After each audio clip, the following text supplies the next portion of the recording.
Okay. അപ്പോൾ ഇങ്ങനെയാണ് നമ്മളിത് വെക്കേണ്ടത്. ഇതിൻ്റെ ഈ ഒരു താഴ്വശം കണ്ടോ, ഇങ്ങനെയുള്ള ഈ ഒരു കർവ് വരുന്നത് താഴത്തോട്ട് ആണെന്നാണ് എനിക്ക് മനസ്സിലായത്.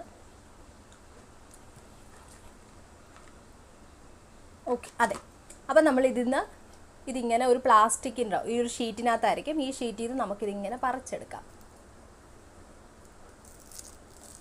പറിച്ചെടുക്കുക.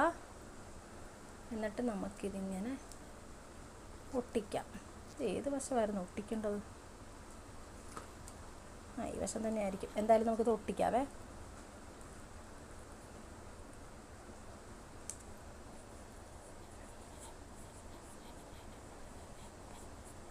മൂക്ക് നനഞ്ഞിട്ടില്ല എന്നുണ്ടെങ്കിൽ ഇതങ്ങനെ പെട്ടെന്ന് ഒട്ടത്തില്ല കേട്ടോ. മുന്നേ ഞാനിത് ചെയ്യുന്ന സമയത്ത് എനിക്ക് അത്രയ്ക്കൊരു കോൺഫിഡൻസ് ഇല്ല, അറിയാനും പാടില്ലായിരുന്നു. അതുകൊണ്ട് ഞാൻ ശകലം ഒന്ന് നനച്ചതേ ഉള്ളൂ. വെറ്റാക്കാനല്ലേ പറഞ്ഞിട്ടുള്ളൂ. അപ്പോൾ നമ്മൾ ചെറുതായിട്ടൊന്ന് നനച്ച് കൊടുത്തിട്ടുണ്ടായിരുന്നുള്ളൂ. പക്ഷേ അത് അത്ര